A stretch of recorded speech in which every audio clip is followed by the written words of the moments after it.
జరగడం మళ్ళీ ఈరోజు కాంగ్రెస్ పార్టీ అధికారంలోకి వచ్చిన తర్వాత క్రీడల్ని ప్రోత్సహించాలన్న ఆలోచనతోని ఒక్కొక్క మెట్టు ఆ దిశగా అడుగులు వేస్తున్నాం. మొన్న జరిగిన మంత్రివర్గ సమావేశంలో వరల్డ్ ఛాంపియన్ క్రికెట్ సాధించిన సిరాజ్కి ప్రభుత్వం వైపు నుంచి గ్రూప్ 1 ఆఫీసర్ పోస్ట్ ఇవ్వడమే కాకుండా గతంలో మెడల్స్ సాధించి ఈసారి ఒలింపిక్స్లో పార్టిసిపేట్ చేసిన నిఖత్ జరీన్ స్టేజ్ మీద ఉన్నారు. వారికి 2 కోట్ల రూపాయల నగదును రాష్ట్ర ప్రభుత్వం నుంచి ప్రోత్సాహకంగా ఇవ్వడమే కాకుండా DSP కార్డర్ post direct group 1 post కూడా మన క్యాబినెట్లో అప్రూవల్ ఇవ్వడం జరిగింది. అంటే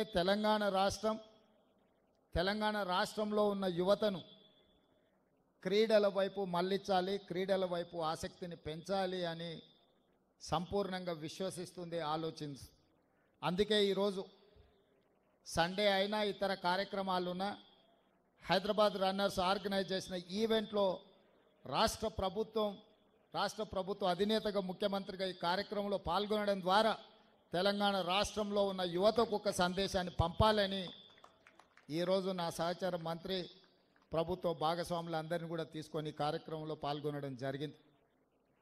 నేను ఈ వేదిక మీద నుంచి మళ్ళీ పూర్వ వైభవం తీసుకొచ్చే బాధ్యత ఈ ప్రభుత్వం తీసుకుంటుంది. ఈ గచ్చిబౌలి స్టేడియం, ఈ స్పోర్ట్స్ విలేజ్ను ఆ రోజు 25 సంవత్సరాల క్రితం నిర్మించి దూరదృష్టితో ఈ స్పోర్ట్స్ విలేజ్ను ఆ రోజు నిర్మించడం జరిగింది. ఈ స్పోర్ట్స్ విలేజ్ని 100% మళ్ళీ క్రీడా కార్యక్రమాలకే వినియోగించాలన్న ఆలోచన ఈ ప్రభుత్వం చేస్తున్నది.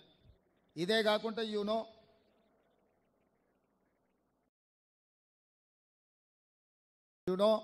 మొన్నటి ఒలింపిక్స్లో మనం అంత గొప్పగా పర్ఫామ్ చేయలేకపోయినాం. మళ్ళీ 2028లో ఒలింపిక్స్లో తెలంగాణ రాష్ట్రం నుంచే అత్యధికంగా మెడల్స్ సాధించాలన్న లక్ష్యంతో ఈరోజు తెలంగాణ రాష్ట్రం క్రీడల్ని ప్రోత్సహించాలన్న ఆలోచన చేసి ఈ మధ్యకాలంలోనే స్కిల్ ఇంప్రూవ్మెంట్ చేయాలి, డిగ్రీ పట్టాలు పొందితే ఉద్యోగాలు రావన్న ఆలోచనతోని యంగ్ ఇండియా స్కిల్స్ యూనివర్సిటీని తెలంగాణ రాష్ట్ర ప్రభుత్వం ప్రారంభించింది. అదే కోణంలో లాస్ట్ వీక్ నేను సౌత్ కొరియాని విజిట్ చేయడం జరిగింది.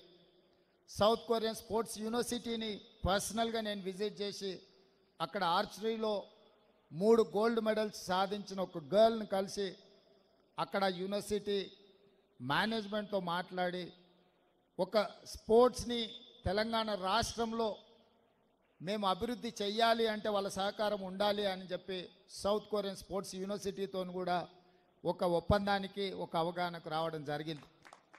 అందులో భాగంగానే ఈ వేదిక మీద నుంచి సగర్వంగా ప్రకటిస్తున్న మీ అందరి ఆలోచనలను దృష్టిలో పెట్టుకొని యంగ్ ఇండియా స్పోర్ట్స్ యూనివర్సిటీని తెలంగాణ రాష్ట్రంలో నెక్స్ట్ అకాడమిక్ ఇయర్లో స్టార్ట్ చేసి ఈ రాష్ట్రంలో గ్రామీణ ప్రాంతాలలో, మారుమూల ప్రాంతాలలో ఉండే క్రీడాకారులను ప్రోత్సహించాలన్న ఆలోచన. అదేవిధంగా నిన్న నేను ఢిల్లీలో స్పోర్ట్స్ మినిస్టర్ని కలవడం జరిగింది. వారికి విజ్ఞప్తి చేసిన రాబోయే ఖేల్ ఇండియా స్పోర్ట్స్ కానీ నేషనల్ ఈవెంట్స్ని తెలంగాణ రాష్ట్రానికి ఇవ్వండి, అద్భుతంగా మేము నిర్వహిస్తాం, మా దగ్గర ఇన్ఫ్రాస్ట్రక్చర్ ఉన్నదని కూడా యూనియన్ మినిస్టర్కి నేను కలిసి రిప్రజెంటేషన్ ఇవ్వడం జరిగింది. ఇదే కాకుండా 2036లో ఒలింపిక్ గేమ్స్ని ఇండియా ఆర్గనైజ్ చేయాలని ప్రధానమంత్రి గారు ఏదైతే ఆలోచన చేస్తున్నారో ఆ ఒలింపిక్ గేమ్స్ని హైదరాబాద్ వేదికగా మేము నిర్వహిస్తాము, తెలంగాణ రాష్ట్రానికి అవకాశం ఇవ్వండి, ఇంటర్నేషనల్ స్టాండర్డ్ స్టేడియంస్ని అన్నిటిని కూడా ఇన్ఫ్రాస్ట్రక్చర్ తెలంగాణ రాష్ట్ర ప్రభుత్వం క్రియేట్ చేస్తుంది. తెలంగాణ రాష్ట్ర ప్రభుత్వం ఆ వసతులను అన్నిటిని కూడా ఇప్పటి నుంచే ప్రణాళికబద్ధంగా అభివృద్ధి చేస్తామని చెప్పి మేము వారికి చెప్పడం జరిగింది. ఈరోజు ఈ ఉన్న స్టేడియంలు అన్నిటిని కూడా పూర్తి స్థాయిలో మన నేషనల్ ఫుట్బాల్ని కూడా ఇక్కడ ఆర్గనైజ్ చేద్దాం అనుకున్నాం. కొంత సమయం సరిపోకపోవడం వల్ల ఫుట్బాల్ ఈవెంట్ని కూడా ఇక్కడ నిర్వహించలేకపోయినాం. తొందరలో ఈ దేశంలో జరిగే ఏ క్రీడలైనా ఇంక్లూడింగ్ క్రికెట్తో పాటు మిగతా క్రీడల్ని తెలంగాణ రాష్ట్రం నుంచే, ముఖ్యంగా గచ్చిబౌలి ప్రాంతం నుంచే నిర్వహించాలన్న ఆలోచన రాష్ట్ర ప్రభుత్వం చేస్తున్నది. ఈరోజు మీరందరూ వేలాది మందిగా ఈ కార్యక్రమంలో పాల్గొని తెలంగాణ రాష్ట్రం క్రీడలకు వేదికగా మారడానికి మీ అందరి భాగస్వామ్యం అవసరం. తప్పకుండా మన ప్రభుత్వం స్పోర్ట్స్ యూనివర్సిటీని ప్రారంభించబోతుంది. దీనికి సంబంధించి అంతర్జాతీయ స్థాయి కోచ్లను తీసుకొచ్చి ఈ రాష్ట్ర క్రీడాకారులను ప్రోత్సహించడానికి ఈ ప్రభుత్వం ముందుకు వస్తుంది. ఇట్లాంటి కార్యక్రమాలు నిర్వహించి ఎన్ఎండిసి నుంచి స్పాన్సర్షిప్ ఇచ్చినందుకు వారి యాజమాన్యాన్ని కూడా నేను మనస్ఫూర్తిగా అభినందిస్తున్నా.